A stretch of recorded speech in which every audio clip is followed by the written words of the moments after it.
വന്നല്ലോ രാജകുമാരി. അച്ഛമ്മയുടെ പൊന്നുമോള് വന്നല്ലോ. അച്ഛമ്മേ. അല്ല, മന്ത്രിക്ക് കോളേജിൽ വലിയ യാത്രയൊക്കെ ആയിരുന്നു കേട്ടു. ഓ, അങ്ങനെ അങ്ങോട്ട് കളിയാക്കണ്ട. ഇപ്പൊ കോളേജിൽ ഇതൊക്കെ പതിവുള്ളതാ അല്ലേ മാലു? പിന്നെ എന്റെ കല്യാണത്തിന് കോളേജിൽ നിന്ന് മുഴുവൻ കുട്ടികളും കൂടി എന്നെ കാറിക്കൊണ്ടുവന്ന് ആക്കായിരുന്നു. ഈ മരക്കൊന്നനെ കെട്ടാൻ വേണ്ടിട്ട് നിന്നെ കോളേജിൽ നിന്ന് പടയേറ്റ് കൊണ്ടുവന്ന് ആക്കണ്. വാ മോളെ. ഇളയച്ച, അച്ഛൻ എവിടെ പോയി? ചേട്ടൻ വക്കീലിനെ കൂട്ടി നിന്റെ മന്ത്രിയെ കാണാൻ പോയിരിക്കാ. പോയിട്ട് നേരം കുറെ ആയി, കാണാൻ പറ്റിയിട്ടുണ്ടാവൂല. ഒന്ന് പോട നീ. കാണാൻ പറ്റാതിരിക്കുക. അയാൾ എന്താ മാഞ്ഞു പോയ?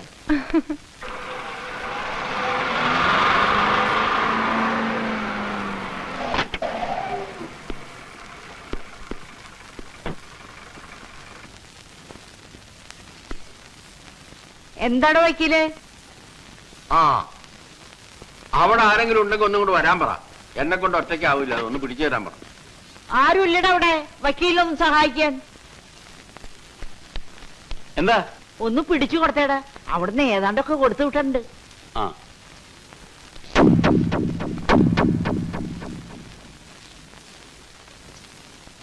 അയ്യോ അച്ഛൻ.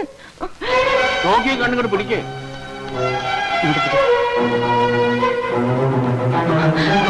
ഈശ്വര.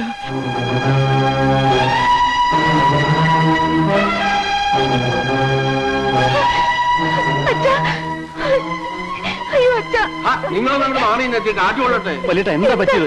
വെള്ളം. ചേട്ടൻ ഗ്ലാസ് വെള്ളം എടുത്തോണ്ടേ. ചേട്ടാ, എന്താ പറ്റിയേ? വിഷമം എന്താണെന്ന് പറയേ. എന്താണ് വക്കീലേ, എന്താ ഉണ്ടായത്? തന്റെ വായിൽ നാവില്ലേ? എന്താ പറ്റിയെന്ന് പറ. ഞാനത് എങ്ങനെയാ പറയണത്? തൊള്ളോണ്ട് താനത് പറയണ്ടോ? ഈ കല്യാണം നടക്കൂല.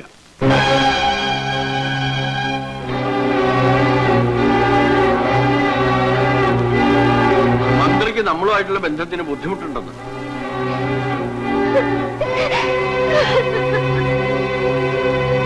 മന്ത്രിയെ കൊണ്ട് അങ്ങനെ പറയിച്ചതാ നമ്മുടെ കൊച്ചിന്റെ കല്യാണം മുടക്കാൻ. താൻ എന്താ പറഞ്ഞത്? ആനപ്പാറയിലെ കൊച്ചിന്റെ കല്യാണം മുടക്കിയതോ? ആർക്കാണോ ഇതിന് ധൈര്യം ഉള്ളത്? പറയണോ? ഈ നാട്ടിൽ ആർക്കാണ് ധൈര്യം ഉള്ളതെന്ന്? അതിന് എന്റെ കൊങ്ങയ്ക്ക് പിടിച്ചിട്ടെന്താ കാര്യം? പിടിക്കുന്നെങ്കിൽ അയാളുടെ കൊങ്ങയ്ക്ക് പോയി പിടിക്കണം. ആ 500 അയാളാ ഈ കല്യാണം മുടക്കിയത്.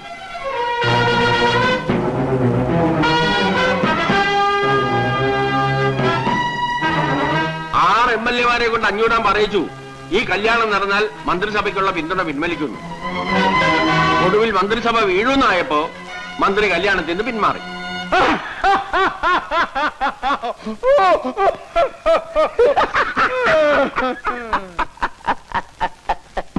ഈ 500 തോൽപ്പിക്കാൻ ആനപ്പാറക്കാർക്ക് ആഭ്യന്തരമന്ത്രി. ആനപ്പാറക്കാർ എന്റെ മുമ്പിൽ മുട്ടുകുത്തിയത് ഞാൻ തുപ്പിയത്. അത് നീ എന്താ തുപ്പത്? മുതലാളി എന്റെ വായി തുപ്പിയിട്ട്. അത് നീ തുപ്പടുത്തോന്ന് കോണാമ്പി പോലെ വായ പൊളിച്ചിരുന്നിട്ടല്ലേ? അങ്ങോട്ട് മാറിയിടാ. മാറിയിരുന്ന ചെവിയേക്കൂല മുതലാളി. കേട്ടിട്ടെന്തിനാ മലമറയ്ക്കാനോ? അങ്ങോട്ട് മാറിയിടാ. അപ്പൊ ചന്തി കൊണ്ട് നിലനിടയ്ക്കാണോ? എന്നിട്ട് മാറിയിരിക്കാൻ. ഇതുകൊണ്ടൊന്നും തീരാൻ പോകുന്നില്ല. ആ തള്ളയും മക്കളും അനുഭവിക്കാൻ കിടക്കുന്നേ ഉള്ളൂ. അമ്മേ, എന്താ ഇത്?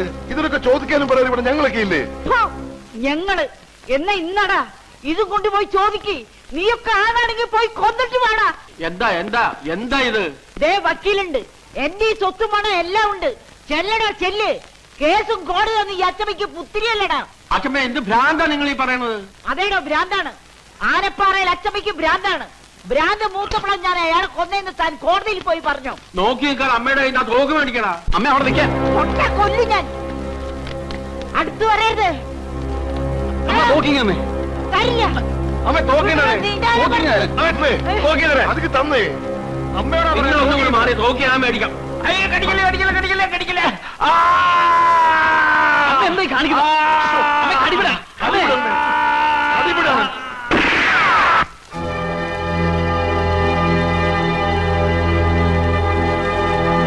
അസലെ ഇതിലും വലിയൊരു അടി അവർക്കിനി കിട്ടാനില്ല.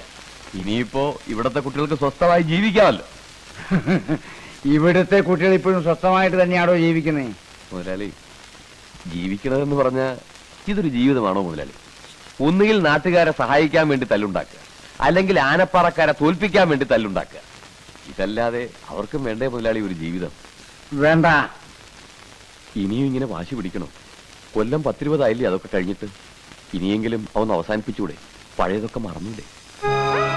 മറക്കണോ? പഴയതൊക്കെ ഞാൻ മറക്കണോ? എന്തൊക്കെയാണോ ഞാൻ മറക്കേണ്ടത്? പറയുന്നു, എന്തൊക്കെയാ മറക്കേണ്ടത്?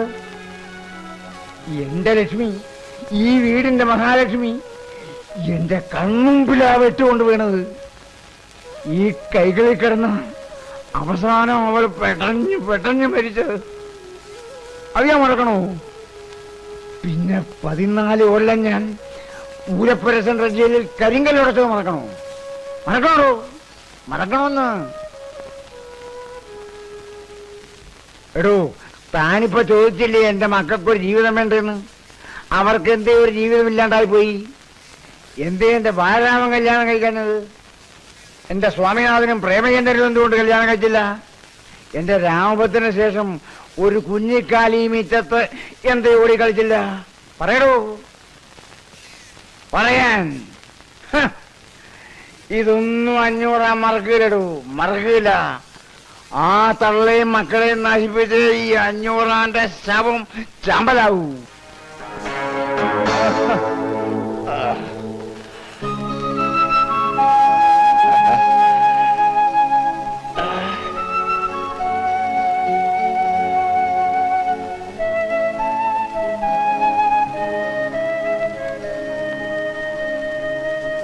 കൊണ്ടുപോണ്ടോ നീ?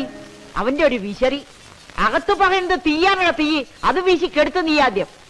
എടാ, നിന്റെയൊക്കെ അച്ഛൻ മരിക്കണവരെ 500 തോറ്റിട്ടില്ല, തോക്കാൻ ഞാൻ സമ്മതിച്ചിട്ടില്ല. നിന്നെയൊക്കെ പ്രസവിച്ച കണക്കിൽ പോലും ഞാൻ വിട്ടുകൊടുത്തിട്ടില്ല. അവിടെ 500 ഭാര്യ 4 പ്രസവിച്ചപ്പോ ഇവിടെ ഞാനും പ്രസവിച്ചടാ, നിങ്ങൾ 4 തടിയന്മാരെ.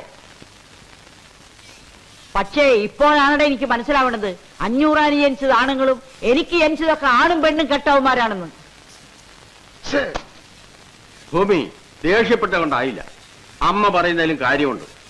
നിങ്ങളെ പോലെ 4 ആൺമക്കളല്ലേ അവിടെ 500 ഉള്ളൂ. എന്തുകൊണ്ട് ഇത്രയും കാലമായിട്ട് നിങ്ങൾക്ക് അവരെ ജയിക്കാൻ പറ്റിയിട്ടില്ല? ബുദ്ധി ഇല്ലാഞ്ഞിട്ടോ ശക്തി ഇല്ലാഞ്ഞിട്ടോ പണമില്ലാഞ്ഞിട്ടോ ഒന്നുമല്ലല്ലോ. നിങ്ങളെക്കാൾ യോജിപ്പ് അവന്മാർക്ക് അവിടെ ഉള്ളതുകൊണ്ടാ. അവിടെ 500 പറയുന്നു, മക്കൾ അനുസരിക്കുന്നു. ഇവിടെ അതാണോ സ്ഥിതി? നിങ്ങൾക്ക് ഓരോരുത്തർക്കും നിങ്ങളുടെ ഭാര്യമാർ പറയുന്നതല്ലേ വലിയ കാര്യം? അങ്ങനെ പറഞ്ഞു കൊടുക്ക് വക്കീൽ അങ്ങോട്ട്.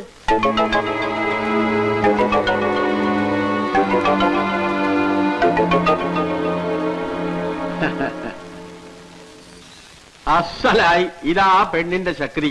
പോയപ്പോ വാല് പോലെ കൂടെ പോയത് കണ്ടോ? ഇതുപോലെ അവന്മാരും 4 വഴിക്ക് ആകണമെങ്കിൽ അവിടെ ഒരു പെണ്ണ് വേണം. അവിടെ പെണ്ണില്ലാത്തതാ അവരുടെ ശക്തി. അവിടെ ഏതെങ്കിലും ഒരുത്തന്റെ മനസ്സിലേക്ക് ഒരു പെണ്ണെന്ന് വന്ന് നോക്കട്ടെ. പിന്നെ നിങ്ങളും വേണ്ട, വക്കീലും വേണ്ട, കേസും വേണ്ട, കോടതിയും വേണ്ട, ഒന്നും വേണ്ട. എല്ലാം അവള് ചെയ്തോളൂ. 500 കുടുംബം കുഴിച്ച് കുളം തോണ്ടുന്ന കാര്യം ആ പെണ്ണ് നോക്കിക്കോളൂ. എന്തു പറയുന്നു? പതിയാക്കണമെന്ന് കുറെ നേരമായില്ലെന്ന് കുരക്കണത്. ഇവിടെ ഒരു കൊച്ചു കല്യാണം മടങ്ങി കരഞ്ഞാലിച്ച് കിടക്കണത്. അപ്പോഴയാൾ അവന്മാർക്ക് വേണ്ടി അന്വേഷിക്കാൻ നടക്കണത്. കല്യാണം മുടങ്ങുന്ന വെച്ചാൽ ഞാൻ കൊല്ലാൻ പറ്റുമോ? പഠിക്കാൻ വിടണം. കൊല്ലണോ പഠിപ്പിക്കണോ എന്നൊക്കെ ഞങ്ങൾ തീരുമാനിച്ചോളാം. അതിനി പഠിക്കാൻ പോവില്ല എന്നാ പറയുന്നത്. പഠിക്കാൻ പോകില്ല എന്നൊക്കെ അത് പറയും. പക്ഷെ ഇനി ഇവിടെ ഇങ്ങനെ നിർത്തിക്കൊണ്ടിരുന്ന അതിന്റെ വിഷമം കൂടുകയുള്ളൂ. അതുകൊണ്ടാണ് പറയണത് അതിനെ പഠിക്കാൻ വിടണം. അങ്ങനെ നമ്മുടെ മാല മടങ്ങി വരികയാണ്. മടങ്ങി വരുന്ന മാലുവിന് നമ്മൾ ഗംഭീരമായ വരവേൽപ്പ് കൊടുക്കാൻ പോവുകയാണ്. അതിനുവേണ്ടി ഉദാരമായി സംഭാവന ചെയ്യുക. വെറുതെ ഞങ്ങൾ ഒടിഞ്ഞു പോലത്തെ സംഭാവനകൾ കൂമ്പാരമായാൽ പരിപാടി ഗംഭീരമാവും. അവിടെ അല്ല, ഇതുമായിട്ട് ഇവിടെ നിൽക്കുന്ന നിന്റെ ഒക്കെ ജാട കാണാനല്ല, ഷോയ്ക്കല്ല ഇവിടെ വെച്ചിരിക്കുന്നത്. ആ മേഴ്സി വരുന്നുണ്ട്. ആ തല്ലുള്ളി രാവിലെ തണ്ടാൻ ഇറങ്ങിയിട്ടുണ്ട്. Welcome welcome. മേഴ്സി വരുന്നുണ്ട്. മേഴ്സി, ഞങ്ങളോട് അല്പം മേഴ്സി കാണിക്കണം. ഇതിനകത്ത് കാര്യമായിട്ട് എന്തെങ്കിലും ഇടണം. മടങ്ങി വരുന്ന മാലുവിന് ഒരു വരവേൽപ്പ് കൊടുക്കാൻ വേണ്ടിയിട്ടാണ്. പ്ലീസ്. ഇല്ല, ഒന്നുമില്ല. കാശില്ലെന്നാണോ മനസ്സില്ലെന്നാണോ? മനസ്സില്ല. മനസ്സ് വേണ്ട, കാശ് മതി. നാണല്ലോ. എന്തിനാ നാണിക്കുന്നത്? ഓശാരത്തിനല്ലോ, നല്ലോണം തെണ്ടിയിട്ടല്ലേ. കാശിലേ പറഞ്ഞാൽ മതി, അങ്ങോട്ട് തരാം. മായൻകുട്ടി, ഇടാം ആർക്ക് വിടാം, ഏത് 500 മോന് വിടാം, ഇട്ടോളൂ. തെണ്ടിക്കണം. എന്തെങ്കിലും പറഞ്ഞാ ഉടനെ പാട്ട എടുത്ത് തെണ്ടിക്കണം. എടാ ഈ പരിപാടി ഞാൻ പ്ലാൻ ചെയ്താണെങ്കിൽ അതിന്റെ ചെലവ് വഹിക്കാനും എനിക്കറിയാം. ഇത് ആ ചെലവ് വഹിക്കാനുള്ളതല്ല. അറിയാം, നിനക്ക് വഹിക്കാനുള്ളതാണെന്ന് എനിക്കറിയാം. അങ്ങനെ നീ വഹിക്കണ്ട. അയ്യേ, ഇതിപ്പോ നിന്റെ പോക്കറ്റിൽ കിടന്നാലും എന്റെ പോക്കറ്റിൽ കിടന്നാലും എന്താണ് വ്യത്യാസം? ഒരു വ്യത്യാസം ഇല്ലല്ലോ. അപ്പൊ ഇത് ഇവിടെ തന്നെ കിടക്കട്ടെ. ഇവർക്കാർക്കും വിരോധമില്ല, എനിക്ക് പ്രശ്നമില്ല. ഏതായാലും അവർക്ക് നമ്മൾ കൊടുക്കുന്ന വരവേൽപ്പ് ഗംഭീരമായിരിക്കണം. അവരുടെ കൂട്ടുകാരികൾ കൊടുത്ത യാത്രയപ്പിനേക്കാൾ ഗംഭീരമായ വരവേൽപ്പ്. Okay okay.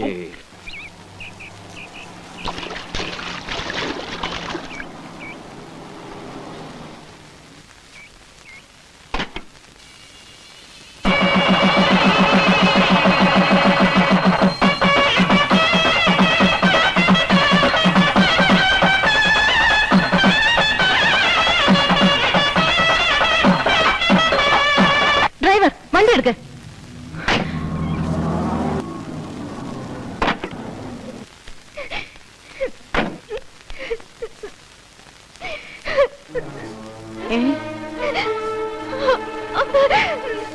എന്റെ മോളെ, എന്റെ മോൾക്ക് എന്താണ് ഈശ്വര പറ്റിയത്? എന്താ എന്തിനാ അവള് കരയണേ? എന്താ എന്താ ആ എന്താ എന്താ ഉണ്ടായെന്ന് പറയൂ. എനിക്കെങ്ങനെ അറിയാൻ? ചോദിച്ചിട്ട് പറയണ്ടേ? മാലു, എന്തിനാ ഇങ്ങനെ കരയുന്നേ? കാര്യം പറ മോളെ. നിന്നോടല്ലേ ചോദിക്കുന്നത്? എന്താ അച്ഛ പറ മോളെ. ഞാൻ പറഞ്ഞതല്ലേ ഇനി ഞാൻ പഠിക്കാൻ പോണില്ലെന്ന്. പിന്നെ എന്തിനാ എല്ലാരും കൂടെ എന്നെ ആ നരകത്തിലേക്ക് പറഞ്ഞു വിട്ടത്? ഇപ്പൊ അവൻ കോളേജിലെ മുഴുവൻ കുട്ടികളുടെ മുമ്പിൽ വെച്ച് എന്നെ അപമാനിച്ചപ്പോ മതിയായല്ലോ. നാണും മാനം കെടുത്തിയപ്പോ സമാധാനമായല്ലോ. ആരാ നിന്നെ അപമാനിച്ചത്? ചോദിച്ചേട്ടല്ലേ ആരാ നിന്നെ മാനം കെടുത്തിയെന്ന്? വേറെ ആര്? അവൻ തന്നെ, ആ 500 മകൻ രാമഭദ്രൻ. ആ തന്നെ അങ്കാർ ഇന്നത്തോട് ഇതിനു മുമ്പ് ഈ ധൈര്യവും ചാട്ടൊന്നും കണ്ടിട്ടില്ലല്ലോ. ഇപ്പൊ എവിടുന്ന് വന്നറിയ ആവേശമൊക്കെ? കേറി പോടാത്ത്. അമ്മേ, ഇത് അങ്ങനെ വിടാൻ പറ്റില്ല. ആനപ്പറയിലെ പെണ്ണത്തോട്ടായോ അവന്റെ കളി. അവന്റെ കൊരവള്ളി പൊട്ടിച്ചിട്ടേ ഞങ്ങൾ വരൂ. നിങ്ങൾ വന്നേ. എടാ വെക്കടാ, കേറി പോവാനല്ലേ പറഞ്ഞത്? എടാ കേറി പോവാൻ.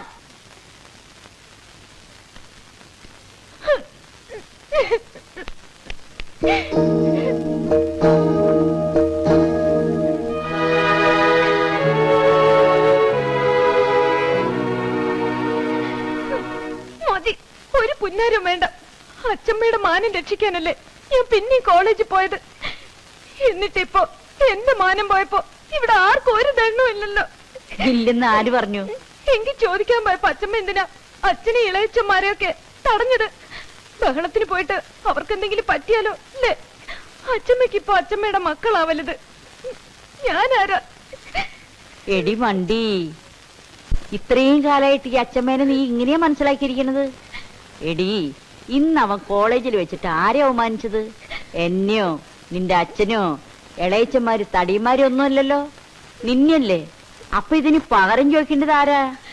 നീയേ. നീ തന്നെ പകരം ചോദിക്കണം. വക്കീല് പറഞ്ഞത് ശരിയാ.